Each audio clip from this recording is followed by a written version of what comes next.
En abril de 1834, al intentar sofocar las llamas en la casa de la dama de sociedad Marie Dauphine Lalaurie, los bomberos de Nueva Orleans hicieron un siniestro descubrimiento en las dependencias destinadas a los esclavos, en el jardín y en un pozo de agua. Al ver la naturaleza de sus crímenes, una multitud enardecida quiso linchar a su propietaria, que huyó para nunca volver. En una entrevista con el Daily Mail donde, entre otras cosas, Nicolas Cage se sinceró sobre los errores cometidos en su carrera y en su vida, definió como uno de los peores la compra en 2007 de la mansión Lalaurie, en Nueva Orleans, que le costó la friolera de $3,7 millones. La compré pensando que sería un buen lugar para escribir la gran novela de terror estadounidense. No llegué demasiado lejos con la novela, dijo. Mientras estuvo en esa enorme casa del 1140 de Royal Street haciendo esquina con Governor Nichols, el actor no solo fracasó en su intento de convertirse en escritor, sino que terminó en la bancarrota. Tanto que la mansión fue rematada por el banco que tenía la hipoteca y comprada por la financiera Regional Corporation a un precio mucho menor.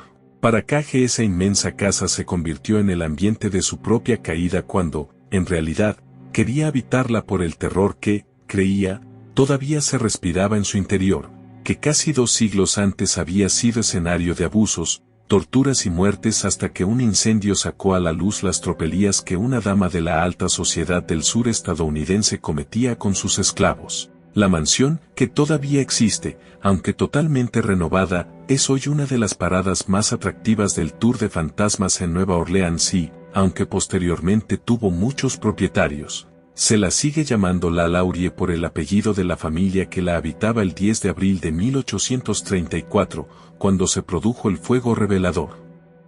Sin embargo, cuando se cuenta la historia, el resto de los miembros de la familia queda opacado por el de la mujer a quien se señala como responsable de todo lo que allí ocurrió, Madame Marie Dauphine Lalaurie, la diabólica dueña de casa.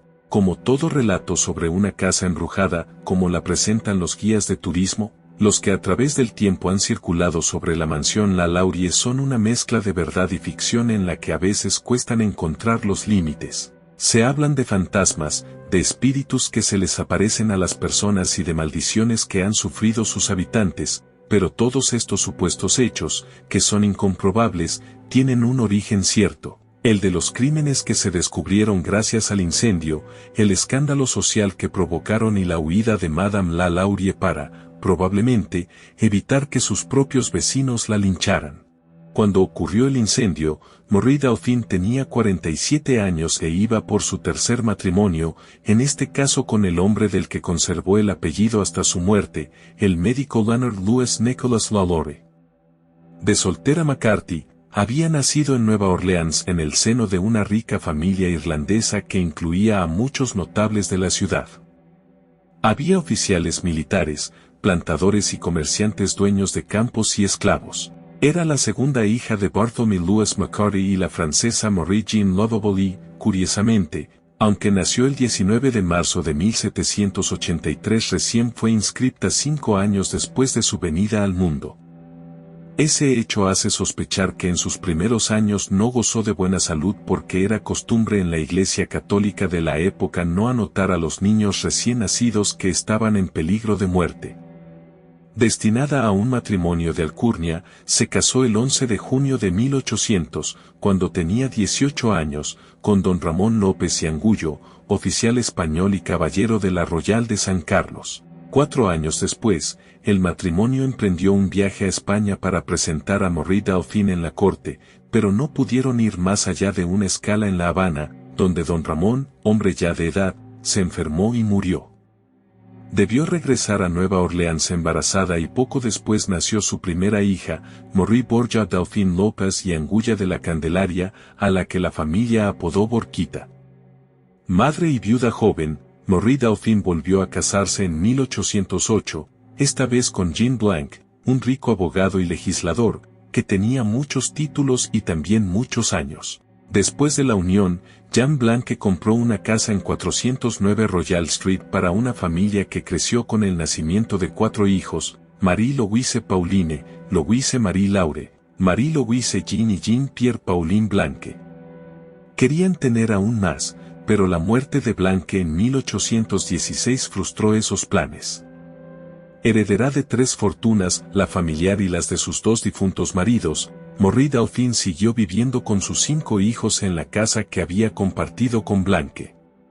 No planeaba volver a casarse, pero un desliz la obligó a cambiar de planes. Como una de sus hijas tenía problemas en la columna, comenzó a llevarla al consultorio del quiropráctico francés Leonard Louis Nicolas Lalaurie, 20 años menor que ella, con quien inició también un romance clandestino.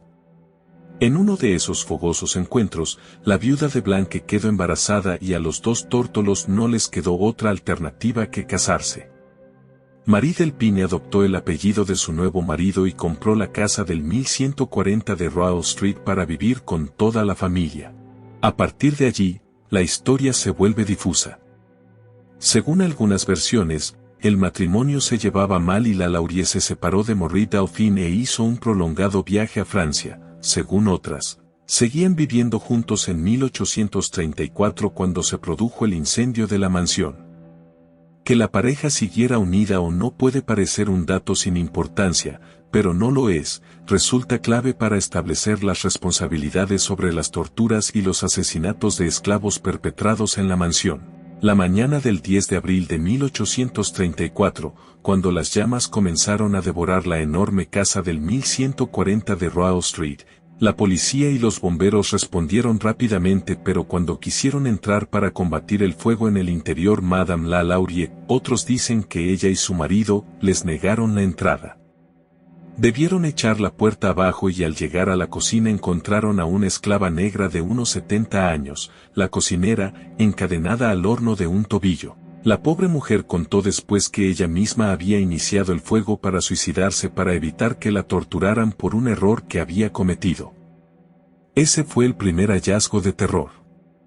Al volver las puertas de las dependencias de los esclavos, encontraron un panorama todavía más siniestro. Al día siguiente, una crónica de The New Orleans Bee relató que al entrar, los policías y los bomberos se toparon con 7 esclavos más o menos, mutilados horriblemente. Suspendidos por el cuello, con sus extremidades aparentemente estiradas y rajadas de una extremidad a la otra. El cronista consignaba también que había podido hablar con uno de ellos que le dijo que llevaban varios meses encadenados allí. Cerca de la mansión vivía el juez Gianfranco Iscanonge, que corrió a auxiliar a sus vecinos y, al encontrarse frente a ese siniestro cuadro, debió tomar cartas en el asunto como magistrado. En su informe consta que vio a una negra utilizando un collar de hierro y a una vieja mujer negra que había recibido una herida profunda en la cabeza y estaba demasiado débil para caminar. Sus notas dejan constancia de que el doctor Lalaurie seguía habitando la mansión, porque asegura que lo interrogó sobre la situación de esos esclavos maltratados. El marido de Marie Dauphine le contestó de manera insolente que algunas personas deberían quedarse en su casa en lugar de ir a las casas de otras para dictar leyes y meterse en las vidas de los demás. Los esclavos rescatados por los bomberos estaban todos en penoso estado de salud y presentaban señales de que habían sido sometidos a torturas. Había algunos con un miembro amputado y otros presentaban marcas de haber sido encadenados y acollarados con hierros que tenían púas. Todos estaban esqueléticos y 1 o 2 tenían el cuerpo deformado. Los trasladaron al ayuntamiento de la ciudad, donde se los atendió y se les dio de comer antes de mostrarlos a una multitud de curiosos. Una crónica los estima en 4.000, que al verlos marchó hacia la mansión para terminar de destruirla y linchar a sus dueños. Ni Madame Lalaurie ni su marido estaban allí y la multitud descargó su indignación sobre la casa incendiada, de la que no quedó mucho más que las paredes. En los días que siguieron, nuevos descubrimientos demostraron que, además de torturadores, los Lalaurie eran asesinos. Al cavar en el jardín de la casa se encontraron cuerpos, y una vez destapado el pozo de la mansión se encontraron más, entre ellos el de un niño, se puede leer en un artículo del New Orleans Advertiser.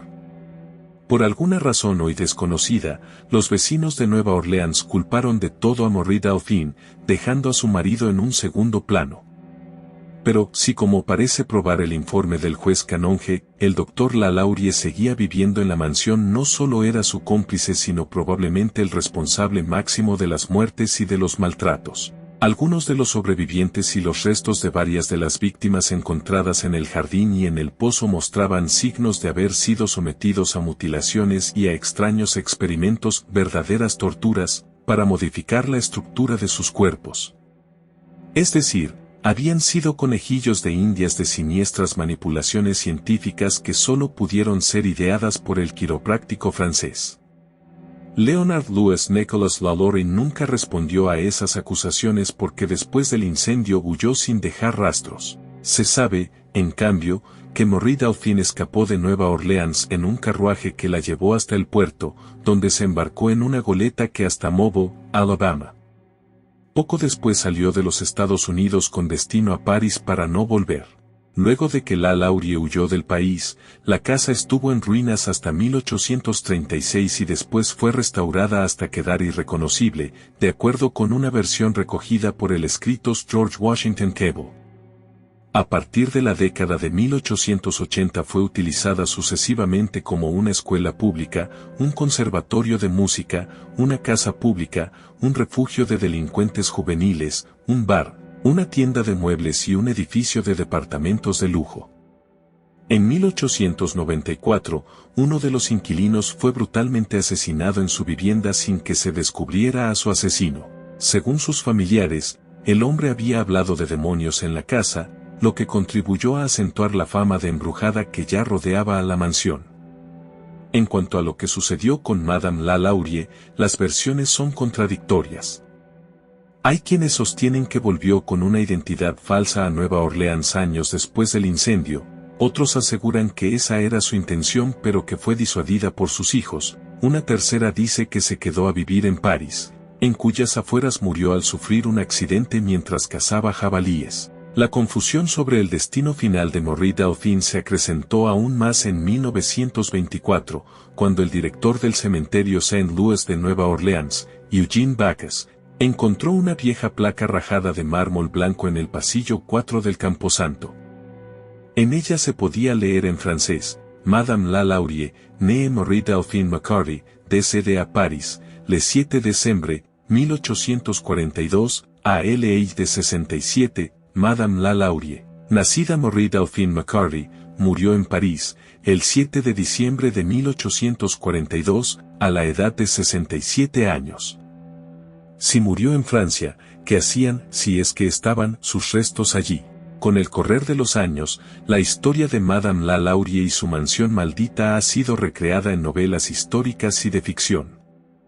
También fue objeto de un capítulo de la exitosa serie American Horror Story, Coven, donde fue encarnada por la talentosa Kathy Bates, la misma que había protagonizado Misery, la película basada en la famosa novela de Stephen King, el gran maestro de la literatura de terror. Cuando le preguntaron en una entrevista qué pensaba sobre Marie Dauphine Lalaurie, la respuesta de la actriz acrecentó aún más la leyenda: la gente de Nueva Orleans dice que Lalaurie fue realmente horrible. Tengo un amigo allí, que es un alguacil adjunto de Jefferson Parish.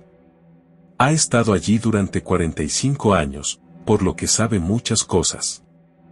Dijo que conoce a un tipo que estaba involucrado en la excavación de parte de esa propiedad y encontraron 60 o 70 cuerpos allí, contestó.